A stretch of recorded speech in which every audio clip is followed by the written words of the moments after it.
Hello, welcome to Lackluster Reactions. I am your Lackluster Reactor, here today for an end of arc recap for Higurashi Sotsu. As stated, I consider it beginning to just review these last few arcs, the demon revealing, the cartoon revealing, and of course the revealing arcs in the same recap, as we were mostly just getting answers for the ground we had already tread. However, I think the curse revealing arc deserves its own video after, well, spoilers.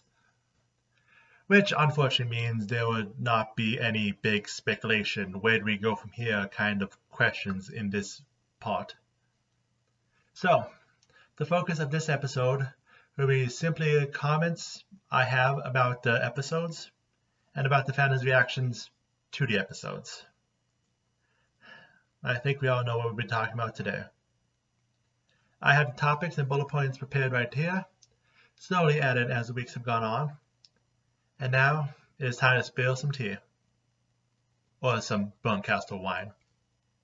Or chandeliers. Some chandeliers just have to fall. The first topic I would like to talk about is that many have said these first two arcs were slow. That they were dragged out. That they had needless repetition. As I have said multiple times already, I'll repeat because, well, this is a synthesis of my thoughts from the episodes in one place. There's going to be repeat thoughts. Anyway, as a fan of all of Ryukishi's works, mostly Ominiko, but everything from Higurashi to Konya, to Higanbana, to Rose Gun Days, to Iwaihime, etc., etc., I have seen how many discussions of pacing of Ryukishi's works usually go. I could go hours for the different facets on this topic. That's a lie. I'm an introvert. I can't talk hours. But I can go through a long time covering the various different complaints about Ryukishi's pacing. Some that I agree with, some I don't. But the actual topic of these answers is the argument about showing more or showing less. While I did not jump on the Ominiko train when it first left the station, I was definitely caught up when the anime finished, and I remember Twilight of the Golden Witch's release, and how mad people were that it did not give step-by-step answers. Since then, with adaptations of different works, Ryukishi has jumped back and forth from spelling out what is going on and leaving it to the imagination. And in all my years in this fandom, I have never seen everyone happy. Let's be honest. If Ryukishi and Passione had actually cut Demon Revealing and Cartoon Revealing arcs to 2 episodes each, there would be just as many people complaining that it was being too fast. Actually, now that I think about it, I remember seeing people complaining about the Cartoon Revealing arc not taking its time with Mion's breakdown. Someone was not going to be happy regardless of how it was paced. So, looking at how the first 2 arcs were paced, not going through the new scenes no one complained about, but just the repeat information, we have the Demon Revealing arc, which had a lead-up which involved club activities, which club activities is another topic that always gets complaints whenever Higurashi is brought up, but I digress. But in this case, it is pertinent because it is used to first remind us of the important parts of the Demon Deceiving arc. And also it gives us some parallelism, sweet parallelism, between Rika and Sadako's little game and the inevitable battle we're still working towards. We had Sadako take the chance to L5 Rena. We had Rena go off and we saw everything she did that arc and saw her view of some of the scenes, seeing why she did what she did. For the Cartoon Revealing arc, we had Mion needled, the bits that triggered L5, and the scenes of Mion killing people from her perspective. Maybe some information was redundant. We didn't need to see Rika dance multiple times. But all of it was used to move the plot, to show what was happening in the story. There's more to the story than just the bang moments. You need growing tension. You need falling tension. You need peaks, valleys. Just having the one big scene of a story and having the rest of it cut out might have an entertaining result, but it does not make a good story. Maybe someone could have written just the moments fans lost their minds over and had it work out. Similar to how we did with the cat deceiving arc in episode 15. That was fun. Or it could have not worked out. Just been a highlight reel of moments with clear plot points missing, and been the quality of Pupa. Believe me, do not watch Pupa. It's not worth it. One argument I do have to acknowledge, however, is the argument that the answer arcs for Higurashi's works have always been best when they are not one-to-one copies of their answer, and instead something completely different, which still gives the answer. That I agree. However, in this case, that is not the story we are telling. There are no other games which you compare. Sarako and Rika's game started on the dawn of the demon deceiving / demon revealing arc, and continues on until the end of cat deceiving. We only have the 3 that have been seen in Sotsu, and the 5+1 from cat revealing, which seemed just to have been done by Sadako to break Rika as fast as possible. There are no parallel arcs to give us answers. If we were getting specific answers instead of leaving things to the imagination, this was the only way to do so. One more note before we move on. Some people say the beginning was padded just so certain events would happen on episode 34. Well, I still stand firm by the fact that the details we were given are fine and didn't need to be cut. The timing certainly was a nice bonus. Rule 34. Something that means something completely different to Higurashi 07 fans than it does to the rest of the internet. Second topic, unfortunately, is continuing to talk about community complaints. This one is more specific. During the cartoon revealing arc, I witnessed some people complaining about it ruining Mion's character. What? I will try to keep this as brief as possible, but I think that is missing the entire point of Higurashi. The entire point of Hinamizawa syndrome is that they are not themselves. They suffer from extreme paranoia, experience various forms of delusions, disassociation, and are driven to destroy themselves and those that are close to. The things Mion does as she is losing her mind ruins her character about as much as Rena taking over the school ruins hers. Look, I get it. Some people only know some of the Higurashi characters as that yandere, despite that is missing everything about context and the definition of yandere, but I digress. That's topic for another time.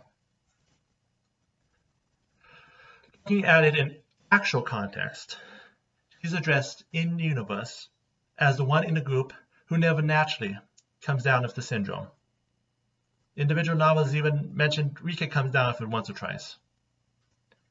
It was only through the shot, which specifically drives anyone, without exception, crazy, that she starts on a road to falling apart. Yet even then, she does not start scratching her neck right away, like we see with Rena, or in the next arc, Higurashi. She spends several days perfectly fine without doing anything. It's not until Shion's teasing brought out Mion's internal anxieties enough that she began to scratch her neck. And at that point, she does not start looking for someone to kill.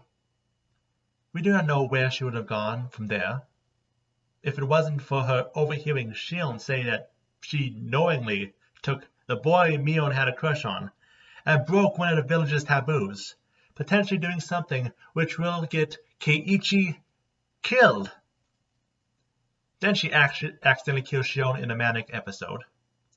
Yes, she seemed entirely calm, but appearing calm on the outside does not mean she wasn't experiencing rapid changes of emotions, most pronounced in this case anger, and experiencing them to the point of delirium, to where she was choking Shion without consciously realizing she was doing so.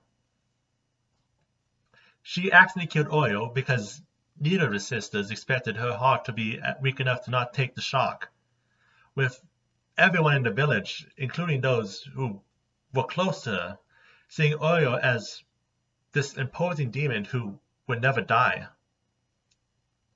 At that point, Mion had nothing to lose, but with Keiichi still in danger, everything to lose. She went after Kimiyoshi because her brain was telling her she did not have a choice. And then she witnessed Rika acting exactly like the kind of killer her imagination told her must exist, and she moved to kill her before she could do anything. And then she tried to protect Keiichi while her brain continued to tell her that enemies were all around her. In short, she resisted L5 for multiple days when given a drug that we have been told and have seen sends people going full tilt in a matter of hours. She first kills when disassociated, then in the same state of mind as every other person under L5, and all the while did nothing to harm the person she cared for. In this story, anyone can do bad things. Anyone can make mistakes, with the story pushing that to the extreme end of the spectrum. While anyone, even the worst of the worst, can realize their past mistakes and can do better. While Tepe is not the topic of this part of these two videos, even the blackest of hearts has found a family, and in turn, even the cleanest of hands have finally found the line which they are willing to get dirty. That does not mean Mion's character is destroyed. It means we now know how scary and all-consuming the weapon in Sadako's hands truly is, if it makes even the most steadfast of the group fall. Finally, for our last topic, I would like to step away from the negatives and go with the positives. Specifically, how well I feel Passione is crafting their story visually. Again, I have mentioned this whenever it comes up, but I really like the little details whenever they're given to us. As someone who really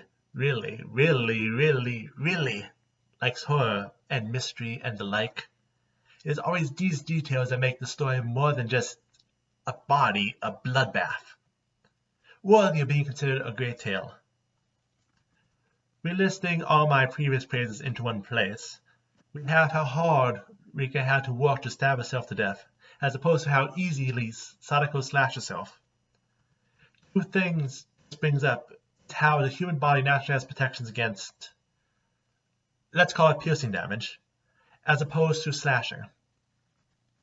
But looking back, it also shows how Rika, even after 100 years, still has attachments to life and is hesitant to take it, while Sadako is so far gone she feels nothing about slitting her own throat. Another, looking at Mion's kills, when Sadako was tased a few times, she finally lost control of herself enough that tears and saliva were leaking out the side of her eyes and mouth, as one would expect from someone who had been repeatedly electrocuted. We also had the brief flashes of the post-torture Kimiyoshi, where we looked at his bloody hands and feet, when you could look and see an ear was on the floor and an eyeball on his lap. And if you rewind it just 1 second earlier, you could see the other eye was hanging out of a socket, and nails were driven into his skull. While it was torture porn of the most delicious order, it also showed how Mion's mental state declined more and more through the torture attempts, helping better visualize how far she was breaking down. Let's not forget Sadako cauterizing Mion's wound with her gun, because her end goal was not to kill Mion, but to get information from her. and the action was doing double duty of stemming the blood loss and causing additional pain. Also, I want to add into this section a little talk about the shot.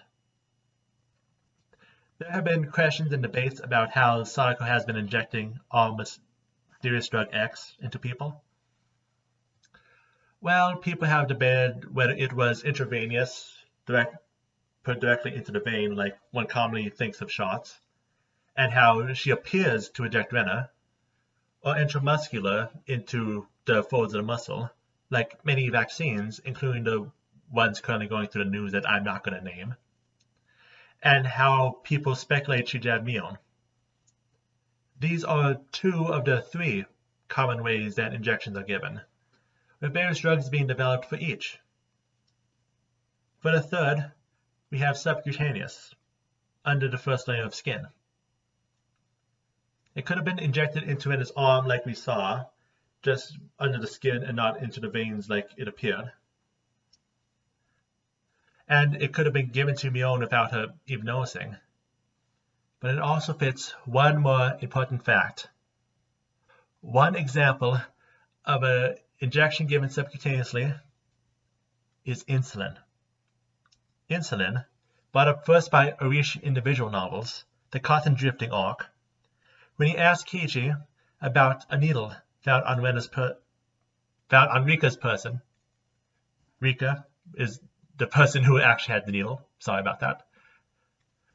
When he asked Keiichi about a needle found on Rika's person, the needle having been used to hold the treatment Sadako was using to keep herself stable. Well, Higurashi, being a police detective, not a doctor, probably wouldn't have been able to tell what kind of shot it was at a glance. If Sadako did learn to inject subcutaneously from the shot she was giving herself, it would create a relatively neat answer for Rena and Mion. It's ironic that this one tidbit of information would come up again at this point as a potential clue to one of the fandom's currently hottest debated topics. It does not explain her jabbing Higurashi directly in the neck, though. That looked pretty directly in the jugular, which is not where you want any injections to go. Well, I am gushing about the positives. I need to briefly point out one obvious flaw of logic. As per anime logic, everyone bleeds way too much. While I like Bluebeard levels of room decorations as much as the next horror fanatic, it's not medically accurate. But I will let it go because this is how it is always done in anime. Okay, gush session over. There was less substance in this last topic, but I want to point out all the reasons Passione has quickly become a studio I highly respect. Plus, ends the overall video on a good note. There are still many topics I want to cover, but again, our curse revealing chapter deserves its own video. So let's end this here so I can begin that video. Either way, I hope you enjoyed. If you want to continue the conversation, feel free to expand on the topics or say what you liked or disliked about these arcs down in the comments below. I'll see you for part 2, where we do cover the curse revealing arc in all of its glory.